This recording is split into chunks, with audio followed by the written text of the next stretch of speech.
Everyone, আমরা এখন চলে এসেছি মাঙ্গানে, একটা খুব সুন্দর হোমস্টেতে। তো আমরা এখানে এসে ইন্ট্রোটা দেওয়ার কারণ, তোমরা হয়তো ভাবছো যে পৌঁছে গিয়ে আবার ইন্ট্রো কেন দিচ্ছে। মেন কারণ হচ্ছে তোমাদের সঙ্গে শেয়ার করা হয়নি আগে, যে আমাদের এই ভিডিওটা তোমরা যে চ্যানেলে দেখছো এটা আমার নিউ ইউটিউব চ্যানেল। আমার এই যে আগের একটা চ্যানেল ছিল, আমি মেনশন করে দিচ্ছি এখানে, যেটাতে আমার কোনো একটা প্রবলেমের জন্য সেইটা তার ভিডিও আমার পোস্ট করা হয় না। কোনো একটা প্রবলেমের জন্য আমি নতুন একটা চ্যানেল ক্রিয়েট করলাম। তো সেই জন্য তোমাদের সঙ্গে এই ভিডিওটা শেয়ার, মানে প্রথমে ইন্ট্রোতে এগুলো কথা বলার কারণটা হচ্ছে এটা আমার নিউ ইউটিউব চ্যানেল। তোমরা যারা এখনো ইউটিউব চ্যানেলটাকে সাবস্ক্রাইব করোনি, গিয়ে জলদি জলদি সাবস্ক্রাইব করে দাও।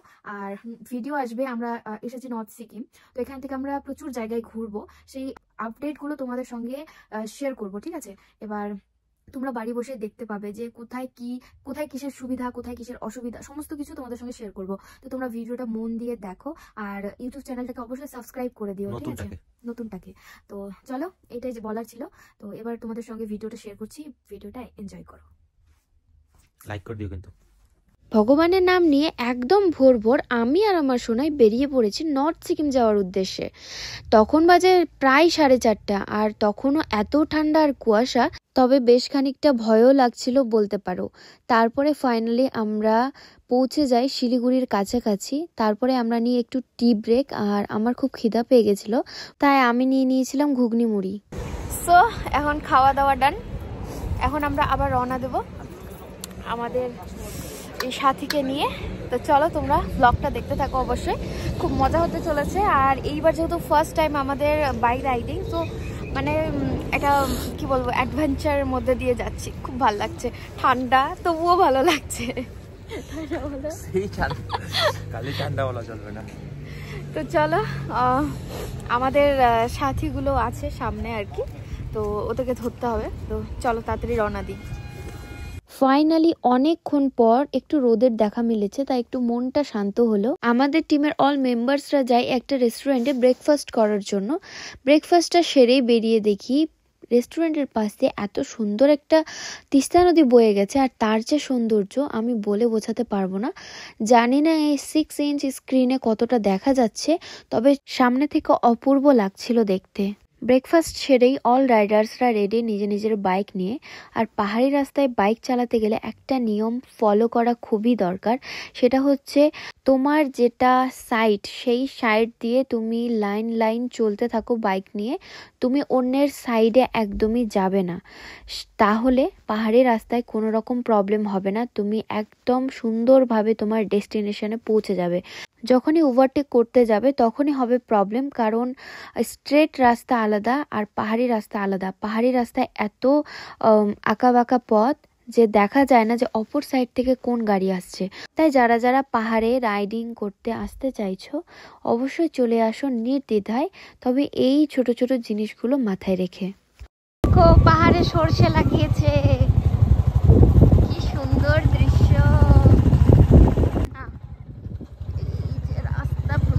খারাপ গাইস, নিচে দেখা ওরে আমাদের একটা গ্রুপ এসে এখানে দাঁড়িয়ে গেছে, সুন্দর প্লেস। কি আর বলবো, প্রচুর রাস্তা খারাপ ছিল, তো অনেক মানে ধুলো, মেনলি ধুলো, আর জায়গায় কাদা, কারণ ধুলোর জন্য কোথাও জল দেওয়া হয়েছে, এত পরিমাণে জল এক জায়গায় জড়ো হয়েছে যে কাদা হয়ে গেছে। তো অনেক কষ্টে আমরা এই জায়গায় সবাই পৌঁছেছি। এই যে পুরো আমাদের গ্রুপ এক জায়গায় এখন দাঁড়িয়ে আছে, একটু রেস্ট করছি, কারণ এক টানা রাইড করলে মানে কি বলবো, শারীরিক একটা বেশি চাপ পড়ে যায়। তো সেই জন্য মাঝে মাঝে এই সুন্দর জায়গাগুলো দেখে সবাই একটু করে ব্রেক নিচ্ছি। তো বলো জায়গাটা কেমন লাগছে? ড্রোন ওড়ানো হয়েছে,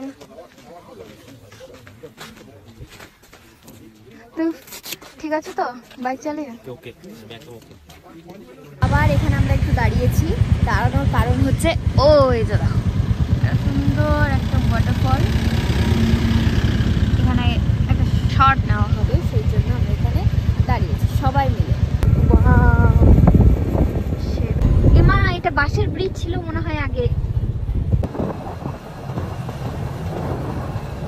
আরো উঁচু রাস্তা উঠে আসলাম, বলো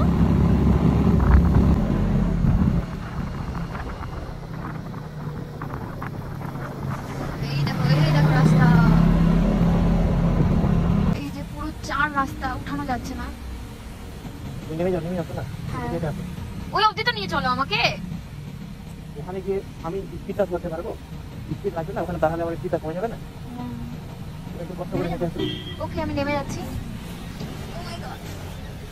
চলো চলো হেঁটে হেঁটে যাই। পুরো 4 রাস্তা তো,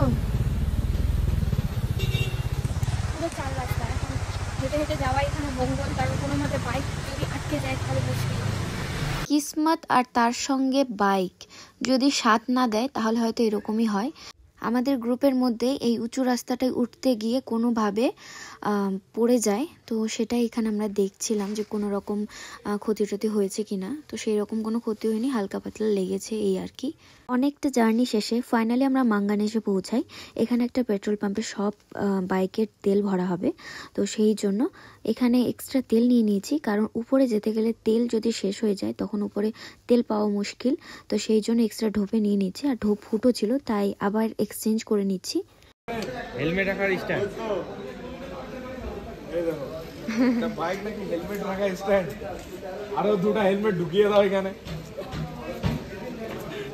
সবাই মিলে এখন চলে যাচ্ছি যে এই রেস্টুরেন্টে খেতে। সো ফাইনালি আমাদের প্রায় সন্ধ্যা লাগতে চলেছে, এখন আমরা লাঞ্চ করছি। আচ্ছা লাঞ্চ কি আছে? ডিমের ঝোল। সোয়াবিন আর কোয়াশ, সোয়াবিন আর কোয়াশ। তো চলো আমরা খাওয়া দাওয়া শুরু করি। আচ্ছা ম্যাম চলো দেখে থাকো। এই যে দেখো আমাদের ফুল টিম আমার লাঞ্চ করছে। খাও তোমরা বিন্দাস খাও, ব্লগ করো কি করছো। হোল টিম রেডি, তো চলো লেটস গো। সো এই হচ্ছে আজকে আমাদের হোমস্টে।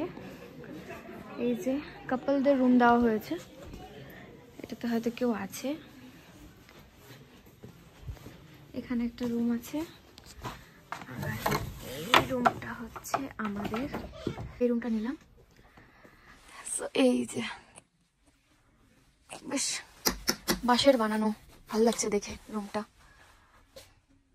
সুন্দর। গরমা গরম চা নিয়ে এসলো, খেয়ে দেখি। খাও। বাংলা মাছ এই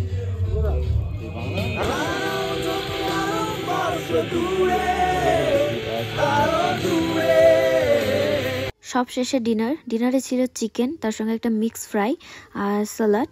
তো এই আমাদের ডিনার।